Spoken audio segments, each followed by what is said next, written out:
Bismillahirrahmanirrahim. Assalamualaikum warahmatullahi wabarakatuh.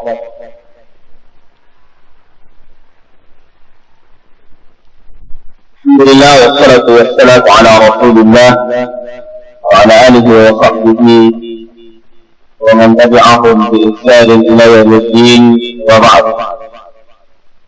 Qala Allah Ta'ala fi kitabihil karim wa huwa asdaqul qailin. يا أيها الذين آمنوا اتقوا الله حق تقاته ولا تموتن إلا وأنتم مسلمون. فقال يا أيها الناس اتقوا ربكم الذي خلقكم من نفس واحدة خلق منها زوجها وبث منهما رجالا كثيرا ونساء واتقوا الله الذي تساءلون به والأرحام إن الله كان عليكم رقيبا. قال أيضا يا أيها الذين آمنوا اتقوا الله وقولوا قولا سديدا يصلح لكم أعمالكم ويغفر لكم ذنوبكم ومن يطع الله ورسوله فقد فاز فوزا عظيما. أما بعد، اللهم صل وسلم على نبينا محمد وعلى آله وصحبه ومن اكتفى أثره واستنى بسنته وسلك نهجه إلى يوم القيامة. Kami hormati para bidang, para seksi yang semua hadir pada malam hari ini. Hadirin wa hadirat jemaah majelis taklim yang insyaallah dimuliakan oleh Allah Subhanahu wa taala. Alhamdulillah, kita bersyukur kepada Allah Subhanahu wa taala pada malam hari ini. Majelis taklim perdana tahun 2019 kita hadir di tempat ini menghadiri majelis taklim yang di mana majelis taklim di antara taman-taman surga yang kata Nabi Muhammad SAW dalam satu hadisnya, man salaka tariqan yaltamisu fihi ilman sahhalallahu lahu bihi tariqan ilal jannah. Barang siapa yang menempuh jalan, di mana dia menempuh jalan itu untuk datang ke majelis taklim, ke majelis ilmu, sahhalallahu lahu bihi tariqan ilal jannah. Maka Allah Subhanahu wa taala akan mudahkan baginya jalan menuju surga. Dan ketika seorang menghadiri majelis taklim seperti ini, Allah Subhanahu wa taala akan memberikan beberapa faedah. Nabi Muhammad SAW, ما من قوم جلسوا في بيت من بيوت الله يتلون كتاب الله ويتدارسون فيما بينهم إلا نزلت عليهم السكينة. Kecuali Allah Subhanahu wa taala akan memberikan kepadanya ketenangan. Wa ghasyahumur rahmah, dan Allah Subhanahu wa taala akan memberikan kepadanya rahmat. Wa hafathumul malaikah, dan dijaga oleh para malaikat. Wa dzakarahumullahu taala fi man indah, dan Allah Subhanahu wa taala akan senantiasa menyebut-nyebut kepada orang yang duduk di majelis taklim, di majelis ilmu. Maka hendaklah kita senantiasa memperbanyak frekuensi kita untuk menghadiri majelis taklim, karena dengan hal itulah Allah Subhanahu wa taala akan senantiasa mencatat pahala kepada kita yang rajin menghadiri majelis taklim. Hadirin yang dimuliakan oleh Allah Subhanahu wa taala, di antara akhlak yang mulia adalah alla yuqbala ala ikhwanihi qawla washin wa nammamin. Di antara akhlak yang mulia adalah tidak menerima perkataan dari orang yang suka mengadu domba. Tidak menerima perkataan dari orang yang suka mengadu domba. Karena orang mengadu domba itu tidak lain tujuannya hanya satu, hanya untuk menjadikan dua orang yang saling mencintai menjadi orang yang bercerai-berai. Itu kalau orang yang suka mengadu domba, kerjanya mengadu domba. Dia menjadikan dua orang yang awalnya saling bersama, sudah bersama, kemudian saling berteman, sudah saling mengasihi. Dengan adanya orang tersebut, akan membuat orang itu bercerai-berai. Yang awalnya akrab menjadi terpisah. Karena apa? Karena ada adu domba di antara mereka. Ada orang yang suka mengadu domba di antara mereka. Sehingga yang awalnya akrab, yang awalnya baik, yang awalnya saling senyum, saling sapa, sehingga dengan ada orang yang mengadu domba tersebut akan menyebabkan orang itu bercerai-berai. Waliyadzubillah. Hadirin yang dimuliakan oleh Allah Subhanahu wa taala, berkata Khalil bin Ahmad, beliau mengatakan, man namma laka namma alaika. Barang siapa yang mengadu domba tentang kebaikanmu, maka dia akan mengadu domba tentang keburukanmu. Jadi kalau orang yang menceritakan tentang kita, tentang kebaikan, maka ingat, besok dia akan menceritakan tentang keburukan kita. Itu kata Khalil bin Ahmad.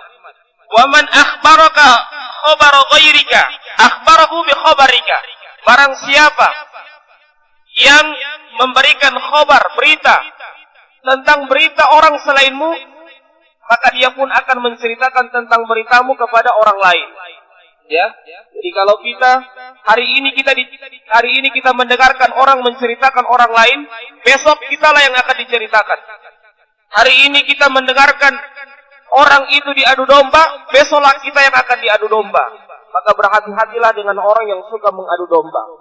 Hadirin jamaah majelis ta'lim yang dimuliakan oleh Allah Subhanahu wa taala, Nabi Muhammad sallallahu alaihi wasallam bersabda dalam sebuah hadisnya, la yadkhulul jannata nammam.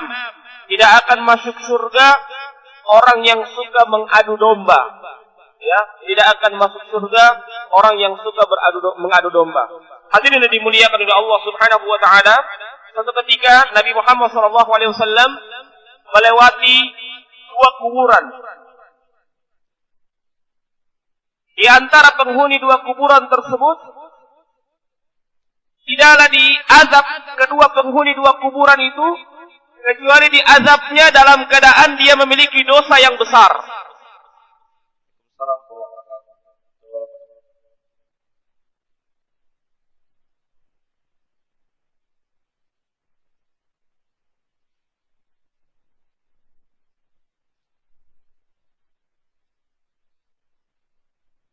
Tidaklah Nabi Muhammad SAW melewati dua kuburan.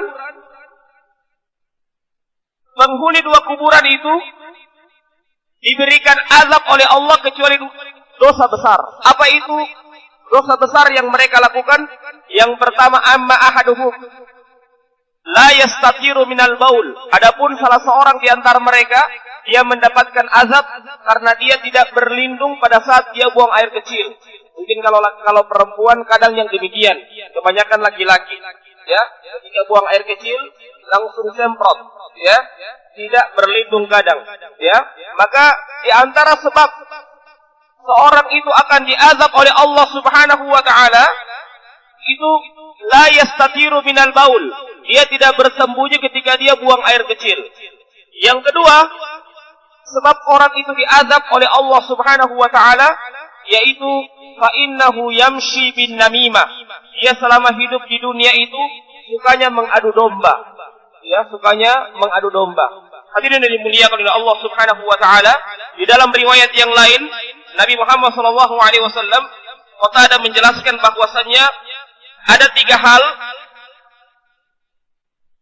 sebab turunnya azab. Yang pertama, azab karena dia suka menggibah, suka membicarakan aib orang. Itu azab yang pertama. Seorang diazab di dalam kubur itu karena tiga hal. Yang pertama, suka menggibah, suka membicarakan aib orang.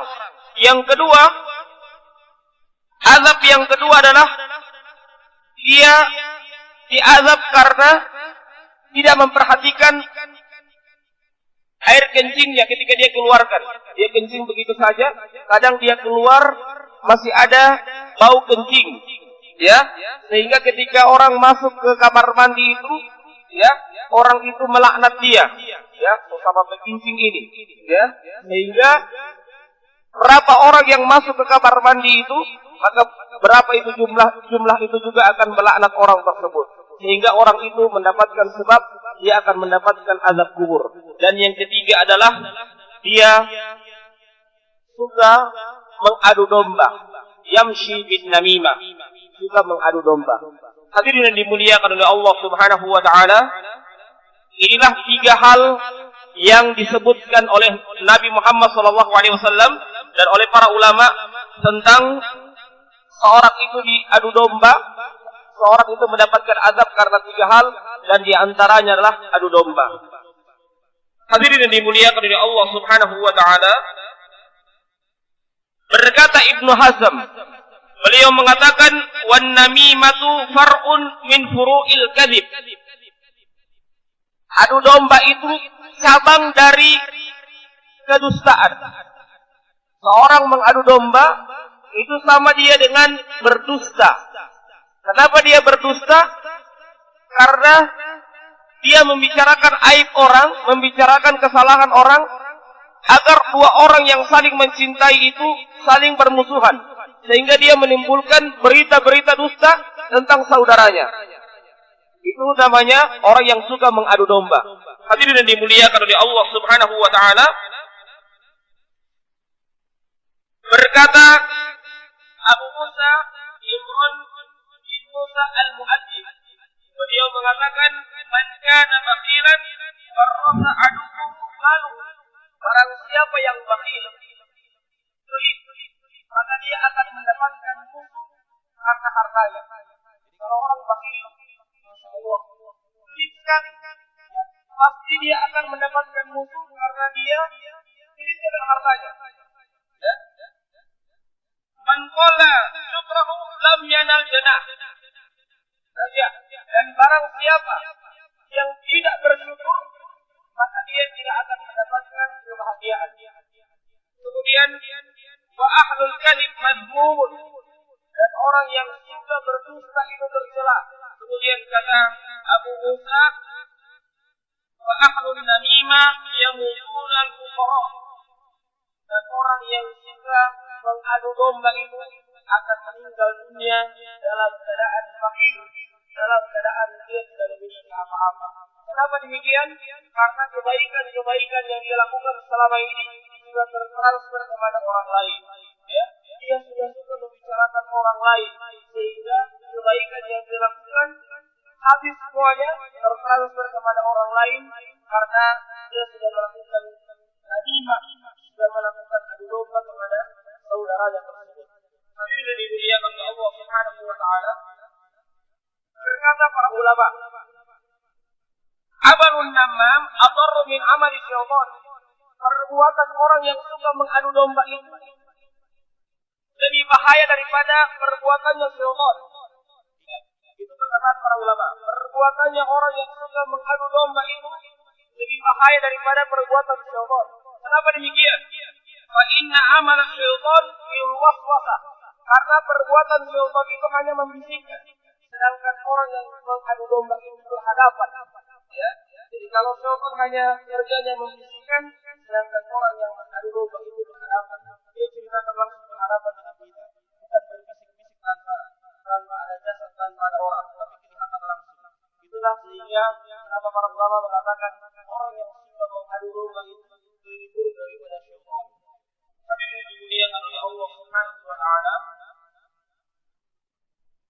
Di antara akhlak yang selanjutnya adalah wal wafa'il ikhwan fil hayati wal wafa', yaitu tulus kepada saudaranya. Dia ikhlas dalam berteman, ikhlas dalam bersaudara, baik itu dia dalam keadaan hidup, ya, sejak dia hidup sampai dia meninggal dunia, dia tidak pernah meninggalkan kebencian dalam hatinya. Itu di antara akhlak yang mulia. Qauli ba'dil ulama, berkata sebagian ulama, man lam yaqil bil ikhwani kana mahmuzun nasab. Barang siapa yang tidak menjaga amanah kepada saudaranya, yang tidak tulus ikhlas bersaudara, maka kana mahmuzun bin nasab, maka dia tercela nasabnya, tercela keturunannya. Kenapa demikian? Karena pasti orang akan berpikir ketika seorang itu tidak amanah, tidak ikhlas, orang akan berpikir kok itu mungkin turunan keluarganya demikian, ya. Sehingga para ulama mengatakan demikian juga. Kalau orang yang tidak tulus dalam berteman, ya, dia pasti akan timbul kecurigaan, ya. Ada timbul kecurigaan antara satu dengan yang lainnya, saling tuduh menuduh, tuding menuding. Kenapa? Karena dia tidak tulus dalam berteman, tidak mempercayai kepada saudaranya yang lain, sehingga terjadilah kebencian antara satu dengan yang lainnya karena berawal dari ketidakpercayaan. Ya, ketika orang itu berkumpul dituduh macam-macam, jangan-jangan orang itu membicarakan saya. Ya, ketika ada kelompok satu, dia menuduh, jangan-jangan orang itu membicarakan tentang saya. Kenapa demikian? Karena dia, ya, sebagaimana kata para ulama salaf, bahwasanya kama tadinu tudanu, sebagaimana kamu lakukan, orang pun akan melakukan engkau demikian. Jadi kalau kita kadang orang menuduh seorang itu pezina, karena biasanya juga terjadi pada dirinya bahwa dia adalah seorang pezina, ya, maka hal itu tidaklah orang itu menuduh kepada orang lain, biasanya karena dia terbiasa melakukan hal tersebut. Maka hendaklah kita menjaga hal itu, ya, supaya kita tidak menjadi orang-orang yang demikian. Hadirin yang dimuliakan oleh Allah Subhanahu wa taala, apalagi dalam tuduh menuduh seperti ini, kata Nabi Muhammad sallallahu alaihi wasallam dalam sebuah hadisnya, "Man qala li akhihi ya kafir, faqad ba'a bihi ma ahluhuma in kana kama qala wa illa hara alaihi." Barang siapa yang mengatakan kepada saudaranya wahai kafir, barang siapa yang mengatakan kepada saudaranya dengan panggilan-panggilan yang tidak bagus dan panggilan itu tidak benar, faqad ba'a bihi ma ahluhuma, maka dia akan kembali kepada salah satu dari keduanya. In kana kama qala, kalau benar tidak apa-apa, wa illa hara alaihi. Kalau tuduhan itu tidak benar, maka tuduhan itu akan kembali kepadanya. Maka hati-hati kita menuduh kepada saudara kita, apalagi saudara kita tidak pernah berbuat hal yang demikian, tidak pernah melakukan hal yang demikian, karena kita sudah curiga kepada saudara kita dengan curiga yang macam-macam, ya. Ingat tuduhan itu kalau tidak benar kepadanya, tidak terbukti kepadanya, maka ingat pahala kita akan tertransfer kepadanya, dan kita adalah orang yang merugi, sangatlah merugi kita. Kita sudah melakukan amalan yang banyak, sudah rajin melaksanakan sholat, hanya tertransfer kepada dia. Ingat Hasan Al-Basri ketika beliau digibah, beliau berikan uang kepada orang tersebut. Kenapa beliau berikan uang? Karena orang itu sudah memberikan kebaikan kepadanya, sehingga ketika dia digibah, dia berikan uang kepada orang tersebut. Ketika dia dicurigai pun dia akan diberikan uang. Itulah kenapa Hasan Al-Basri memberikan uang. Dia berpikir, apalah arti sebuah uang, tetapi kebaikan yang dia transfer kepada saya melebihi dari uang tersebut. Hadirin yang dimuliakan oleh Allah Subhanahu wa taala, maka oleh sebab itu hendaklah kita senantiasa menjaga ukhuwah kita. Yang paling penting itu adalah ukhuwah, karena ukhuwah itu adalah suatu hal yang sangat mahal.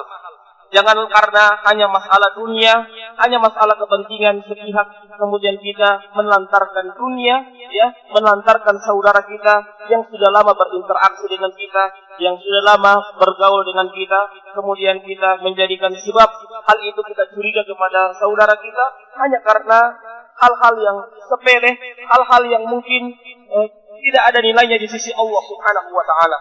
Padahal kalau kita melihat bahwasannya kebahagiaan yang abadi itu adalah kebahagiaan di akhirat, ya. Kalau kita sudah menuduh kepada saudara kita dan apalagi hal itu sudah tidak terbukti, maka kita sudah merugi dua kali. Kita sudah tertransfer pahala kita, kemudian yang kedua adalah kita sudah mencela kepada saudara kita, sudah menuduh dengan macam-macam, padahal kehormatan seorang muslim itu sangatlah tinggi. Kata Nabi Muhammad SAW, la zawalud dunya khairum min qatlil muslim. Ya, rusaknya, hancurnya bumi ini lebih baik daripada tertumpahnya darah seorang muslim, kehormatan seorang muslim. Jadi tidak boleh kita menumpahkan kehormatan seorang muslim. Nabi Muhammad SAW ketika hajjatul wada mengatakan, inna dima'akum wa amwalakum wa a'radakum haramun alaikum ka hurmati yaumikum hadza fi syahrikum hadza fi baladikum hadza. Sesungguhnya darah-darah kalian, harta-harta kalian, kehormatan-kehormatan kalian haram untuk ditumpahkan. Jadi tidak boleh kita menumpahkan kehormatan saudara muslim kita. Jadi tidak boleh kita menumpahkan kepada saudara kita. Jangankan kepada saudara muslim kita, kepada orang kafir pun tidak boleh kita berbuat curang, ya. Allah Subhanahu wa taala memerintahkan dalam Al-Qur'anul Karim, la tujadil ahlal kitabi illa billati hiya ahsan. Janganlah kalian berdiskusi, berdialog dengan orang kafir kecuali dengan cara yang paling baik. Itu orang kafir, apalagi kepada orang muslim. Tentunya kita lebih berakhlak lagi karena kita diikat dengan tali keimanan yang paling kuat. Kata Nabi Muhammad SAW, inna min awsaqil iman al-hubbu fillahi wal bughdu fillah. Sesungguhnya tali keimanan yang paling kuat itu adalah cinta karena Allah dan benci karena Allah. Jangan sampai kecintaan kita bukan karena Allah. Jangan sampai juga kebencian kita bukan karena Allah. Hanya karena dunia. Hanya karena kepentingan sepihak, kepentingan yang sesaat, yang itu akan melantarkan segala ukhuwah yang ingin kita dapatkan.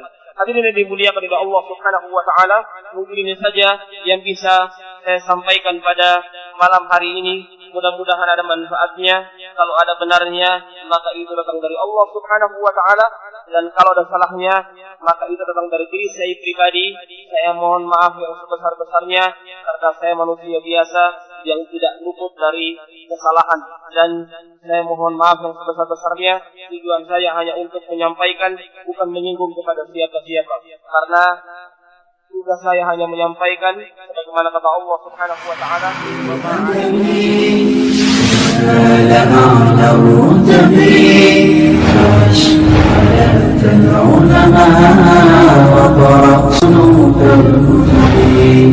ودم على تواضع لا تفتخر بالنسب كفاك أن تخرج من دنيا الورى بالحسب